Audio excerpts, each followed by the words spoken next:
Hello, hello. I'm Bonjour, so bonjour. glad, glad to see you, Matt. This is Good to see you too. Mathew McHugh with us today in our podcast, Mindset to Results. And Matt is an entrepreneur with the experience of 15 years in business. He has a company with 15 employees. And I think that the best topic to discuss today is about leadership, successful achievement, the goals, and how we can lift up those people who come to work with us, how we can help them to discover their strengths, what they hmm really can do, is by helping them to unleash in their potential, seeing big goals. So let's speak about this from the perception of you and your experience which you had within 15 years.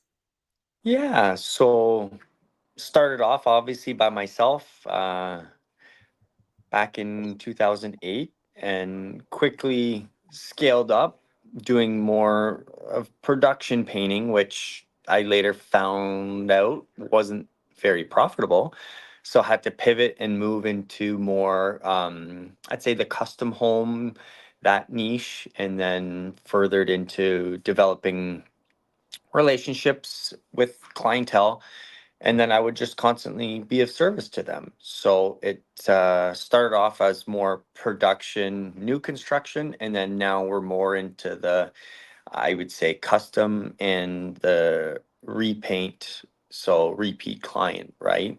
Um, when you're talking about mindset, I think being able to pivot quickly has been a key component to success. To understand, okay, where's my target market? Who are these clients that I'm working for that I enjoy working for and with, and have a good experience, right? Because anybody can hire someone to do the service work. It's more that experience they have with you throughout the process that's gonna get them to call you again and refer you to all their friends and family.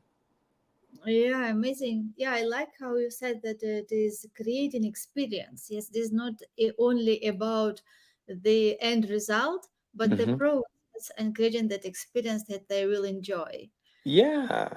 And I feel a big component of that is communication, right? And men aren't always the best at communicating. So I've had to work on that skill set over the years. And I like being a leader and exemplifying to people on our team that communication is one of the most important attributes to us, because we want the client to have a good experience, and that means constant communication. So yes, we can leverage software and take pictures of the job sites and such, but ultimately they want to know what time people are showing up. They want to know who's showing up, and if there's a lead hand or some supervision, then they can have a relationship and even clear communication with that person on site, just to make sure the expectations are getting met. Um, and I think from a leadership standpoint, we have to constantly repeat ourselves, right? And then kind of reassure, oh, Elena, is this what you meant by, communication? That we need to ensure we're on the same page, right? And I always was told that leaders are constantly repeating their communication to ensure everybody's kind of speaking the same language as well. And I know I've used that with the team multiple times. Yeah, great, great. Thank you for sharing. When it comes to uh, hire people to work with you in your company, what is hmm the most important credentials for you when you make decision who to get in the team? Yeah. So Joel and I, we always say we're looking for FWs, which represents effing winners or freaking winners. So we like having people that do what they say and say what they do. So if they say they're going to show up at, whatever time, okay, be there at that time. If you're not going to be there at time, communicate to me, right? So I'd say that's kind of number one, is finding people that have that, just, I would say they're probably born with that work ethic and that professionalism aspect, right? I can teach them the skill very quickly, right? And, speaking of teaching, it's like they need to have a teachable spirit, right? Because sometimes we hire some experienced painters in the industry and then it's, oh, this is the way I was taught. This is the best way. And it's like, well, this is the way we like to do it. So I'm pretty open to change and, constant improvement is one of my, I would say, mentality, right? And that means always finding out better methods or means of doing things. And even on the back end, right? Finding out software that's, more effective at communication or organization within the group as well. Yeah, it is important. Yes, and it is attitude, right? Attitude is important because Yeah. people have skills and very professional, but if they don't have right attitude, if they're negative or just think that they are only they who know everything, and Mm-hmm. it makes them difficult to integrate to other people, right, to the team. Yeah. So, how you help your people who work with you to aim big in life? How you help them to be inspired? And because, as you told, communication with the client is important, and people can communicate well if they have that feeling of happiness, confidence, joy, Mm-hmm. because everything is energy, and Absolutely. we communicate on the level of subconscious, and it's not even the words, it is just that state which gives that Mm-hmm. and energy exchange what brings people together, right? So Yeah. what you how you help your team to be in that great state every day? Yeah, I would say empowerment. So whether they're doing some self-improvement, I encourage reading. I've got a good assortment of books up here, and I tell people, hey, treat it like a public library. Come and take a book, read it, and bring it back. And we do meet with our site leads weekly to, where we're asking for feedback and being in that kind of constant communication with them to understand what worked, what didn't work, obviously celebrate wins, and then just giving them the heads up for the next, couple weeks of work sites so that they can be prepared. We like to meet monthly as a team just to kind of celebrate the end of the month, have some food together, right? Because I think when you do break bread together, there is a different communication that happens. I think people are a little bit more transparent, maybe vulnerable, willing to share, right? So I think just getting people in that environment where, the guard comes down and they're willing to just share from their heart opposed to like, oh, this isn't working, right? It's like, hey, well, if it's not working, um, give me a solution. And again, kind of tying back to that Dan Martell principle and buy back your time. It's like a 1-3-1. So we have one problem. Give me three solutions and tell me the one that you would like to choose, right? So when you start to walk people through that mentality or that process, they're just kind of, I'm just a reflection at that point and they're already thinking through the problem. So I think, empowering them to have that 1-3-1 is a key component to buying back my time. So I'm not, having to always find the solution either. Yeah, it is important to have that mentality to look for solution, because usually people are conditioned just to think about problem. And when Yeah. something happened that unexpected, they just go to that problem and just lock themselves there and just start Mm-hmm. thinking and worse happen, right? And just go to that route. So how you help them to see opposite, like focus instead of focusing on problem, how you help them to focus on solutions and know that there is always the way of every situation, and it is their choice what they focus to think about, this is what they will find. Yeah, that's a tricky one to get them always focused on solutions. I think just simply leading that example and showing them the action it takes to problem solve and work through it calm, kind of not getting too excited. Like again, kind of going back to something a mentor and coach shared with me is like, is it going to matter in 5 years? If it's not going to matter in 5 years, then you're probably okay. You'll work through it, right? And um, I always like referencing books because I find a vast knowledge in them and mindset. And John Maxwell has, sometimes you win, sometimes you learn, right? And obviously, we all want to win all the time, but when you do lose, what did you learn? And I think if you have an adversity, there's a saying, I think it's a biblical saying, but it's like with every seed or with every adversity, there's a seed of equal or greater benefit. So look for that greater benefit, right? It's in there. You might have to dig around a little bit, change your perspective, walk away from it, come back, right? But Yeah, yeah, Mhm. because it is always according to the law of the opposites. There is always positive and good something in the same proportion where there is negative, and this is Mhm. just the habit. I think it is what we have to uh, practice. It comes with practice. It is not coming automatically because we have Yeah. conditioned to think negatively. Yes, Mhm. because even if we look to school time, everything is right, and if there is one mistake, they will mark it red, right? So all focus on the page will just Yeah. that mistake, right? This is how people conditioned to be afraid of failure, to be afraid of Yeah. making. But in life, if we look in life, I agree that there is no failure.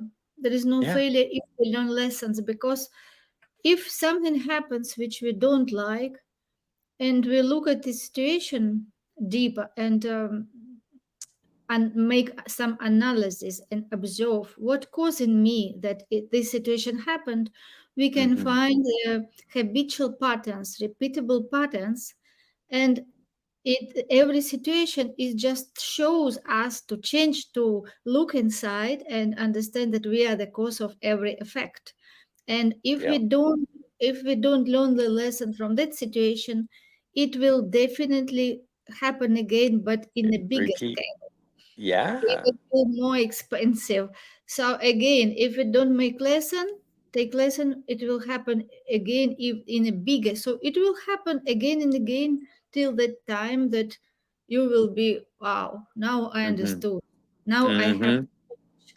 right? So in this contest that everything what happens, it happens for us if we are open to look at this from the perception of the cause and effect and see that it is us who are responsible for everything what happens with us. 100%. And sometimes I even think about it's not happening to us, but even for us to learn from, right? And it's like, Yeah. yeah, take accountability, right? And yeah, I think that's beautifully said, where everything that you don't figure out and solve, it does come back because we are habitual, beings, and we're constantly in I guess enrolling or even figuring out how to recognize what we need to work on, and part of that is reflection. And I think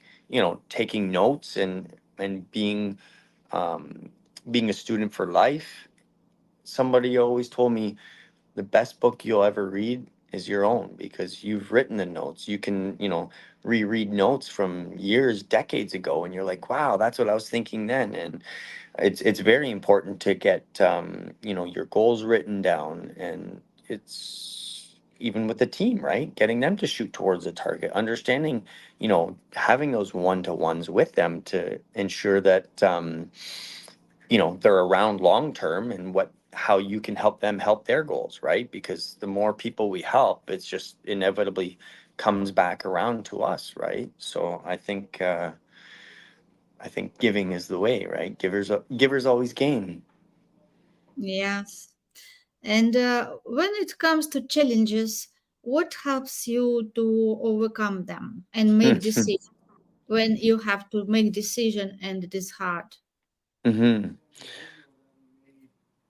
First thing is take a big breath. I think breath work is a key component to health, longevity, everything. I grew up with a mom that did yoga, so I really enjoy movement. Um, there's also a saying where it's like exhaust yourself physically to tame your mind. So if I do find I'm a little bit more reactive and not really pausing before I give a response, okay, I need to do some physical activity. Sometimes that will help me take a bit of time to not only get into my breath, but also reflect. Because when I'm doing some movements, your brain's still moving as much as you want it to just focus on that one time. I think even going for a walk, doing something simple, it doesn't always have to be high cardio, but just engaging your body physically, I think will balance out the mentality. There's going to be situations where you're in the heat of it, and yeah, I do make the wrong decisions or choices at times, but again, taking full accountability to that, and then reflecting on it and learning that lesson and realizing, hey, there's greater benefit. I won't make that again. Yeah, so it is like having that understanding of perception that we can, when we take that pause, that and not react, which is also habitual behavior for many people when Mm-hmm. they just live from their five senses, ability to see, hear, smell, taste, and touch, and all this. Just reaction sometimes happens even prior to thinking. Yes, just Mm-hmm. reaction, and people just react, and then they just even didn't think, and then they say, "Oh, why I did that?" Right? So I Yeah. like how you said that, to take pause if you don't know how to respond. Better take pause and just think. Use those high mental faculties like perception. Look at situation Mm-hmm. from different point of view, and use reason. Right, the reason, this ability of Absolutely. not to react and Mm-hmm. to respond the way how it will help. Yeah, great. So, would you like to share one mistake that you did that you learned a good lesson from that? One, I'd say the biggest lesson I've learned is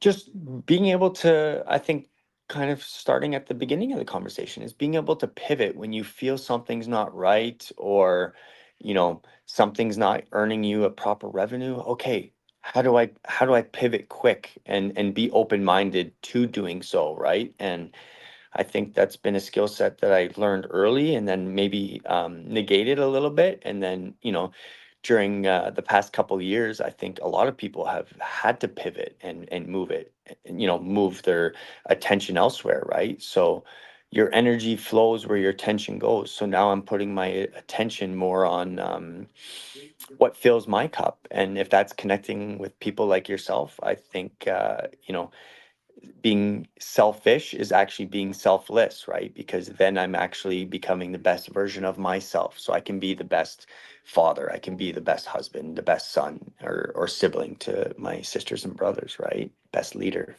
So, mm-hmm. Yeah, thank you, thank you. I like your attitude. And the last question I would like to ask you is, if there would be one advice, something that you would like to share with people who watch the replay, that what that would be. Ah, I was thinking about this earlier because you were sharing about the subconscious. Dennis Waitley, The Psychology of Winning. He says, turn off the radio, turn off the news. It's a distraction, right? If you can put on an audible book, a podcast, that's helped my mentality 100%. So that would be my biggest recommendation.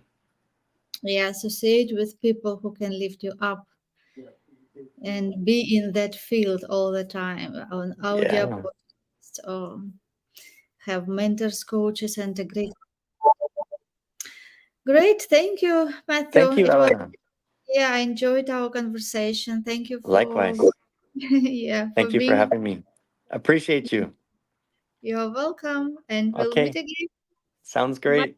for now. Bye for now.